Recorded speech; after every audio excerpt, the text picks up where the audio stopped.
Olá a todos, eu sou Júnia Caetano, bem-vindos ao meu canal Rota do Céu.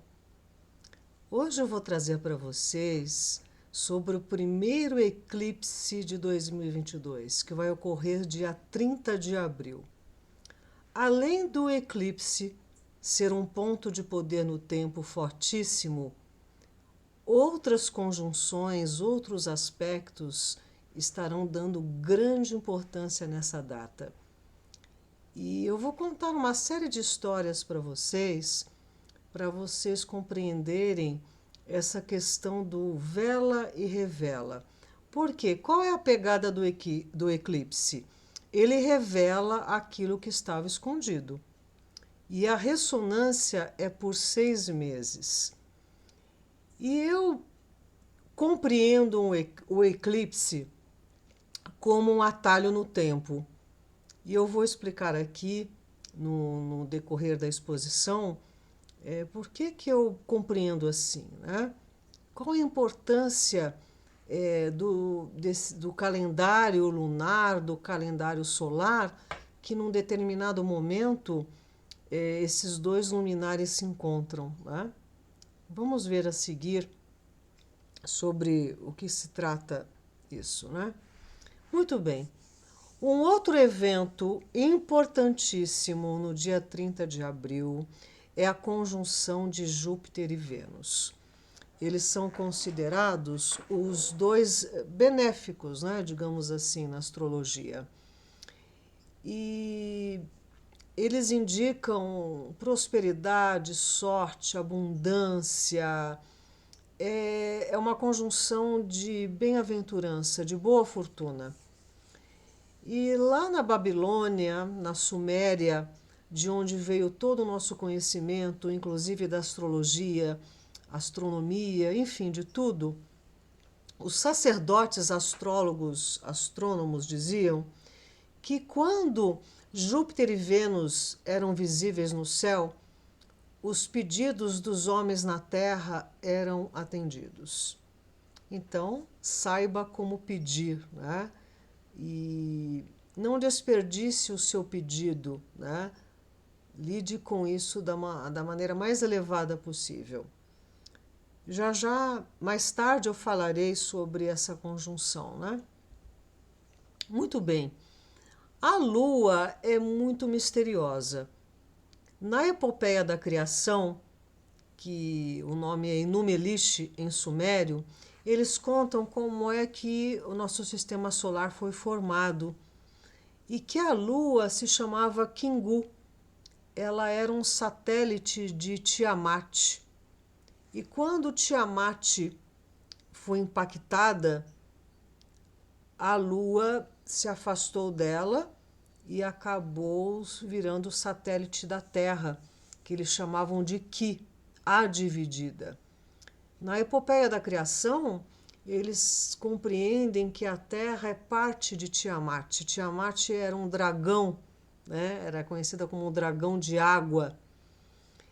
E os outros restos de Tiamat formam o bracelete, né, de asteroides que existe entre Marte e Júpiter. Assim conta o Enuma-Elish, né? E que nessa batalha celestial a Lua ela foi desprovida de sua rota, grandeza e energia vital e virou um pote de chumbo aprisionado aqui, a órbita da Terra, não é? E de onde vem toda essa astrologia, esse conhecimento, não é? É lá da Suméria. Aqui está a ruína do Zigurate em Nippur. Nippur que quer dizer morada da passagem. E aqui está, que era o centro científico religioso da Suméria, né? E lá que eles formaram todos os calendários, né? Inclusive o calendário dos judeus, que até hoje a contagem é desde 3000 e pouco, né? Foi na Era do Touro que esse calendário foi formado. Aqui está um calendário da Babilônia. Pois então, eles tinham um calendário solar e o calendário lunar.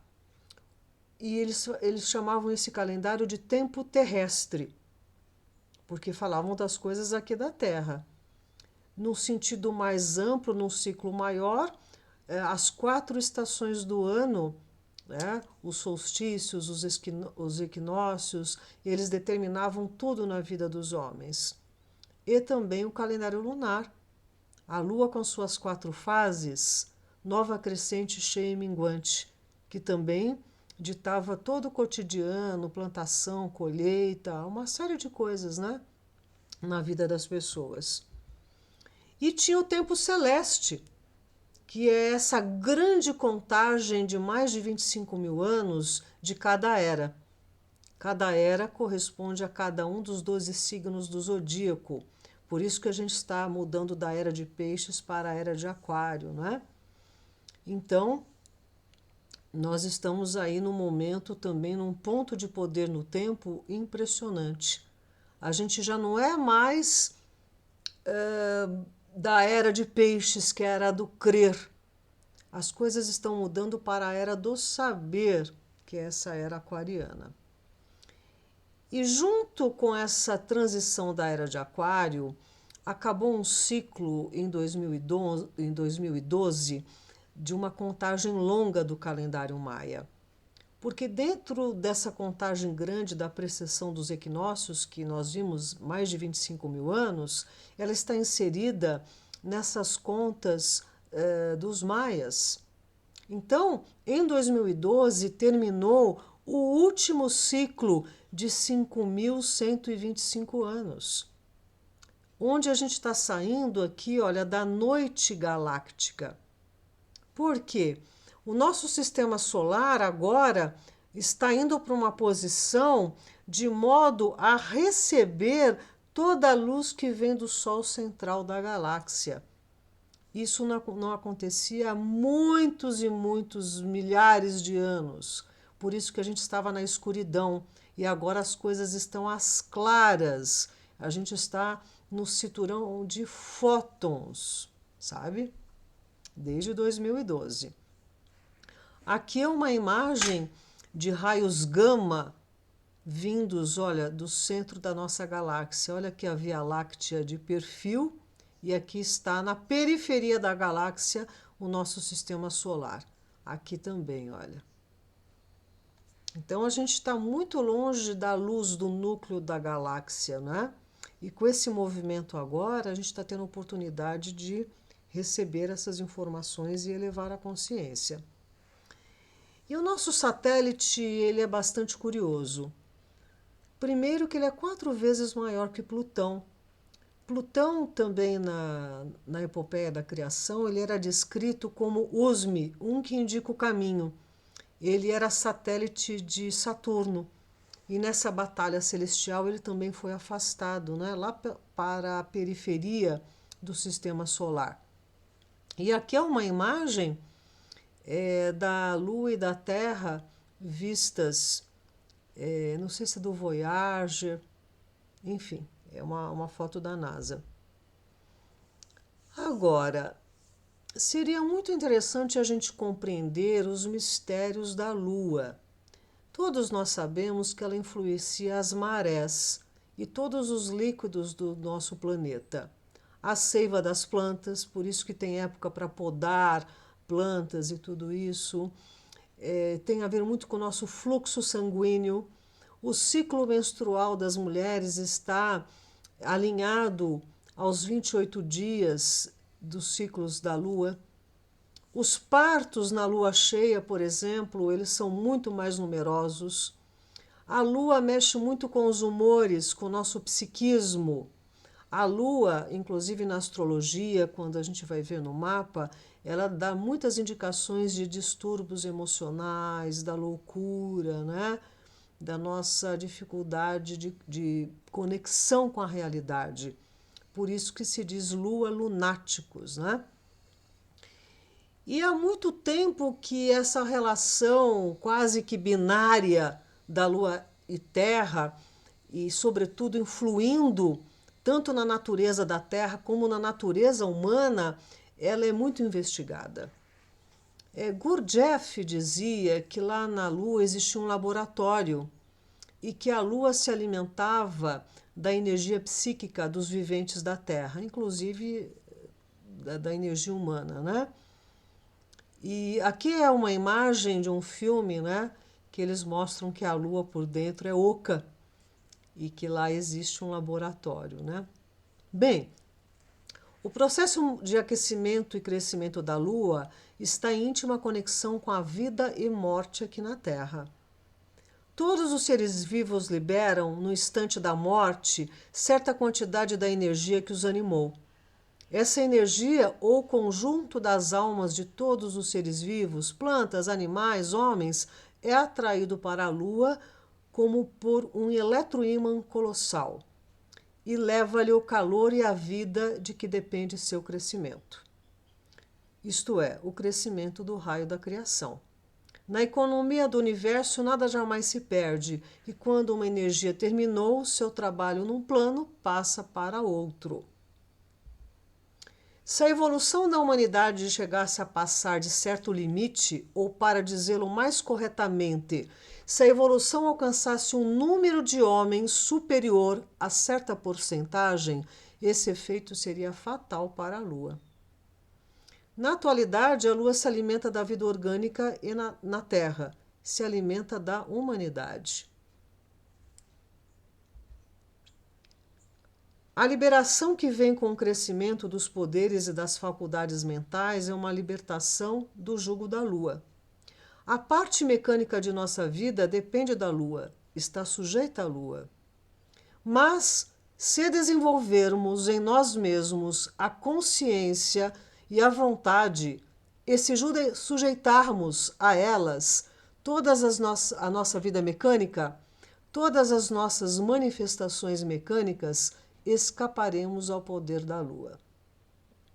Então, seria muito bom a gente compreender a Lua no nosso mapa natal, como a Lua nos influencia, como a Lua influencia o psiquismo coletivo. E o eclipse é um bom momento para observar. A astrologia é empírico, é observação, é experiência, é vivência, não é? Não é só teoria, absolutamente. E aqui eu vou contar um fato para vocês que muitos sugeriram que era um eclipse, mas não. Já foi constatado que não. E esse fato faz parte do realismo fantástico que é o nosso planeta. Coisas que foram deixadas aí escritas, algumas até queimadas e perdidas para que a gente não tomasse conhecimento, né? E houve um evento muito interessante, que foi o dia que o Sol parou, conhecido como a Batalha de Gibeão. É um fato bíblico, né? Estavam lá, né? Josué estava em grande batalha e então ele falou ao Senhor, né? No dia em que o Senhor entregou os amoritas nas mãos dos filhos de Israel. E ele falou o seguinte, né? Sol, detente em Gibeão, e tu, lua, no vale de Aijalon. E o sol se deteve e a lua parou até que o povo se vingou de seus inimigos. Não está escrito no livro dos justos? O sol, pois, se deteve no meio do céu e não se apressou a pôr-se, quase um dia inteiro. Que fenômeno é esse? E que nem acabou o mundo por isso. E se isso aconteceu de um lado do mundo, será que aconteceu do outro lado do mundo? Sim. O dia em que o sol parou em Canaã foi a noite sem aurora nas Américas. Isso está registrado pelo frei dominicano Antônio de Montesinos e outros cronistas também da história dos povos andinos, né? Então, foi no terceiro ano de seu reinado, quando os bons costumes foram esquecidos pelos homens e as pessoas se entregaram a todos os tipos de vício, foi neste tempo em que não houve aurora por 20 horas. O sol não nasceu naquele dia. Como é que pode? Se tudo existe dentro de leis cósmicas, leis astronômicas, se o Sol e a Lua não são satélites artificiais, né? Se a Terra é esférica, se tudo está na sua ordem, como é que existe esse registro? E como disse mais uma vez, o mundo não acabou, porque para o Sol se deter e não aparecer de um lado e ficar brilhando do outro, esse é um fenômeno extraordinário que faz parte dos mistérios desse nosso realismo fantástico, como eu já falei. Esse é um termo de Jacques Bergier, que tem um livro maravilhoso, O Despertar dos Magos, ou dos Mágicos, né? Muito bem. Qual é esse processo de eclipse? É ocultação, luz e sombra. O eclipse revela o que estava escondido, né? Aqui está uma animação da sombra do eclipse. Vai pegar muito aqui em nossa América do Sul e também nosso país, né? E veja por que eu digo que o eclipse é um atalho no tempo. Porque em poucas horas, às vezes minutos, todo o calendário lunar acontece. Todas as 4 fases da Lua acontecem, tudo ao mesmo tempo agora. E como a Lua tem a ver com o nosso psiquismo, como a Lua pode ter muito a ver com algum tipo de controle aqui na Terra, eu suponho que no eclipse aconteça um momento em que possam ser ajustados uma série de coisas. O tempo é acelerado. Isso é algo bastante... tem sentido isso, se a gente for pensar bem, né? E veja que o eclipse sempre foi temido. Sempre depois de um eclipse acontece algum problema no sentido de vulcanismo, ou terremoto, ou maremoto, porque é uma força geológica impressionante. Então, isso também tem uma força muito grande nos níveis sutis da consciência dos humanos, do nosso planeta, não é? E aqui estão 2 mapas. Este aqui é um eclipse solar total, foi o último de 2021, aconteceu em 4 de dezembro. E este aqui é o eclipse solar parcial, que vai ocorrer em Touro, dia 30 de abril de 22. O que eu quero dizer aqui? Neste eclipse de dezembro de 21, o Sol e a Lua estavam num aspecto de ajuste, de mudança de direção com Urano em Touro. E Urano estava numa quadratura muito difícil com Saturno. Então, o que aconteceu depois desse eclipse? Em 24 de fevereiro começou o conflito entre Rússia e Ucrânia. E isso veio a desenvolver um mecanismo profundo de mudança na economia mundial, no abastecimento, na energia, em toda a estrutura de negócios no nosso planeta. O Urano em Touro. Touro tem a ver com os negócios, com o agronegócio, com abastecimento. Urano é energia. E agora, nesse eclipse de Touro, Lua e Sol estarão aqui, ó, juntinhos a 10 graus de Touro, em conjunção com Urano. Aqui a mudança será radical, ampla, geral e irrestrita, inclusive com relação a controle, né? Vejam que aqui estarão acontecendo coisas maravilhosas também. Vênus e Júpiter juntinhos a 27 graus de Peixes, né? Netuno ali pertinho. Esse é um aspecto abençoado, elevado, de luz. É um aspecto de boa fortuna, Por isso que dizem que a gente tem que fazer os pedidos que eles serão atendidos. E nesta data também, vejam aqui que Marte está em Peixes igualmente a Netuno, Júpiter e Vênus, então é um stellium, uma concentração de planetas em Peixes, ativando o lado da espiritualidade e também do desapego. Marte está muito bem com a Lua e com o Sol. Isso é muito bom para atitudes construtivas. A Lua nova é de começos. Imagine uma Lua nova sendo eclipse. Então, nesse setor que você tem Touro aos 10 graus, onde vai acontecer o eclipse, é onde você pode ativar muitos começos na sua vida. Como é que você quer começar as coisas? O que é que você quer de fato, né? Muito bem. Touro trabalha com vários lados.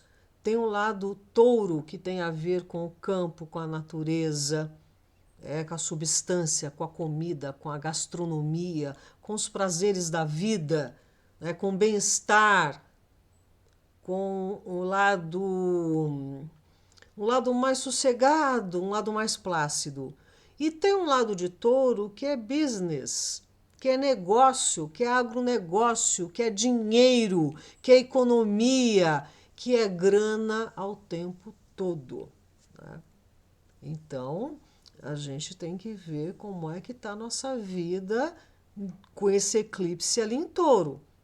Será que essas facetas de touro estão equilibradas? Será que a gente não está pendendo mais para um lado ou mais para o outro? Muito bem. Quero comentar aqui sobre uma reunião que teve em Dubai, dia 26 de março de 22. É a agenda do G20, né? É a agenda dos mais ricos do planeta. Interessante que o tema da reunião foi formando futuros governos. Só que não tem representante de todos os governos do mundo, né? Só dos mais ricos. Então aí por si só já é uma exclusão. E essa reunião especificamente em Dubai, ela se concentrou em moldar um futuro melhor para a humanidade e ela destacou 8 temas principais. Aqui eu coloquei uma música do Raul Seixas, né? Tá rebocado, meu compadre, como os donos do mundo piraram. Eles já são carrascos e vítimas do próprio mecanismo que criaram. E é verdade. Essa reunião lá é simplesmente para dizer para essas pessoas o que elas vão ter que fazer no país delas, né? É uma agenda, né? Então vejam aqui os 8 pontos a serem discutidos, que foram discutidos, né? Construindo cidades do futuro.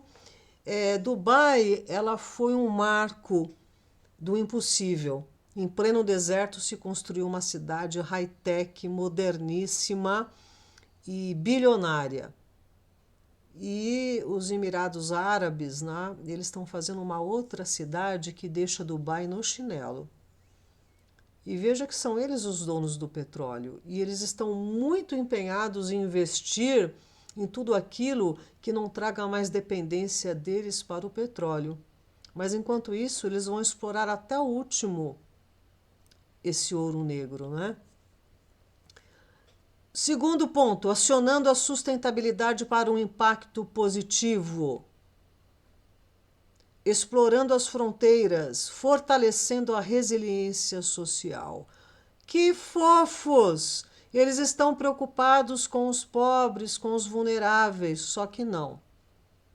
Vai vir uma renda básica, porque muita gente não vai acompanhar o avanço dos sistemas artificiais de inteligência, inúmeros empregos vão desaparecer e a humanidade ainda não está preparada para isso. Ora, por que não prepararam? Por que não estão preparando? Enfim, é um tema muito profundo esse. Quinto, habilitando o futuro da educação e do trabalho. Sexto, acelerando a recuperação econômica global, eles estão buscando, nessa nova desordem mundial, uma moeda única, um governo único, o que me parece bastante perigoso. Políticas que impulsionam o progresso e o desenvolvimento governamental, isso significa também aumento de poder e controle. Projetando o futuro dos sistemas de saúde é o oitavo item. O mundo não busca saúde, ele busca fazer remédio. É a coisa paliativa. Ninguém está preocupado em plantar coisas e alimentos que vão nos deixar uma raça forte, com imunidade. Ao contrário. Planos de saúde, sistemas de saúde, remédios e tudo quanto é coisa, mas não buscando o fortalecimento da humanidade, né? Muito bem. Um exemplo lá dessa coisa de sustentabilidade são os plásticos, que a gente sabe que além de terem invadido a terra e o oceano, também estão vindo para os nossos organismos, essas partículas venenosas, né? Todo mundo faz campanha para reciclar os vasilhames e tudo o que é de plástico. Só não avisaram ainda, minha gente, contem para os donos das fábricas que fazem tudo isso, né? Porque não adianta a gente reciclar e a cada dia milhares estão entrando novos no mercado, né? Então é uma incoerência, uma hipocrisia impressionante. E eu queria ilustrar aqui um evento, aliás, mais de um evento, com esse Júpiter e Netuno em Peixes. Lembra que eu comentei com vocês que foi um encontro dia 4 de abril, dia 12 de abril, que demorou 166 anos para rolar? Então, teve um tiroteio na mesquita em Jerusalém. 152 palestinos feridos. Foi uma coisa impressionante. Marte já estava em Peixes, né? Marte tem a ver com fogo, com briga, com tiroteio, impressionante. E também toda essa situação está trazendo a necessidade de uma reunião entre o patriarca Cirilo, da Igreja Católica Ortodoxa, e o Papa Francisco, da Igreja Católica Apostólica Romana, né? Então são eventos aí daquele Júpiter Netuno em Peixes e que estarão fortemente na noite, no dia 30 de abril, né, deste eclipse. Mais uma vez eu chamo a atenção para vocês com relação à mídia, a distorção das coisas, né? Cuidado com líderes carismáticos que da noite para o dia está sendo chamado aí de herói. Não existe só o diabo e não existe só o santo. A mídia, ela é venal. A mídia, ela não é imparcial, absolutamente. Quando eu compus Fiz Ouro de Tolo, os imbecis me chamaram de profeta do Apocalipse. Mas eles só vão entender o que eu falei no esperado dia do eclipse. Assim dizia Raul Seixas, né? O eclipse é muito mais forte do que a gente possa imaginar. Ele tem muito mais do que o conteúdo simbólico que a gente possa imaginar. E aqui eu vou encerrar justamente falando dessa conjunção poderosa de Júpiter e Netuno. Por quê? Sobretudo, eles estando no signo de Peixes. Vênus é exaltado em Peixes por conta do amor incondicional, o amor na sua elevação espiritual. Júpiter é o corregente de Peixes. Então, nós estamos em momentos em que estão sendo ditados caminhos para a humanidade muito decisivos e importantes. E seria muito interessante que a gente prestasse atenção. O eclipse revela aquilo que estava escondido. não só no nosso setor do mapa, mas muitas coisas serão reveladas aí a partir do dia 30 de abril, envolvendo essa guerra lá entre Rússia e Ucrânia, envolvendo abastecimento, envolvendo uma nova desordem mundial. Então reflitam, né? Para onde que está indo a humanidade? Como é que a gente está lidando com a matéria, com a nossa comida, com a nossa substância, com a natureza, né? Com as nossas posses e recursos, não é? E em Lucas diz o seguinte: sabeis discernir a face da terra e do céu. Como não sabeis, então, discernir este tempo? Este tempo em que a gente está sendo chamado a tomar decisões importantes com relação ao transhumanismo, aos sistemas artificiais de inteligência, à energia monetária, à economia global. E parece que as pessoas estão um pouco distraídas, porque estão dividindo novamente a humanidade, como sempre, né, nas polaridades. Democrata ou republicano, Ocidente e Oriente, esquerda ou direita. Gente, esse mundo é de polaridade. Por isso mesmo que os sábios eles têm que estar acima desse pêndulo que nos leva para lá e nos leva para cá, para que a gente possa tomar as decisões corretas. Esse eclipse tem vários pontos de poder no tempo. O principal, além do próprio eclipse, em conjunção a Urano, o planeta da mudança radical na raiz, tem a ver com esse Júpiter-Netuno, a energia amorosa, a elevação dos bens materiais que vieram para nos libertar e não para nos escravizar. Então, eu só tenho que agradecer aqui a companhia de vocês. Espero que vocês tenham um eclipse de profunda reflexão, de vocês verem naquele setor do mapa como é que vocês estão lidando com seus recursos, como é que vocês estão lidando com as suas posses, com a condição de fazer algo, né? E eclipse, repito, é começo. Veja bem o que vocês querem iniciar, né? Porque terá aí uma repercussão de longo prazo, né? E se vocês gostarem do assunto, do tema, do conteúdo, eu sugiro que vocês deem um like, né? E para que o canal permaneça, ok? Então, um feliz eclipse para todos nós.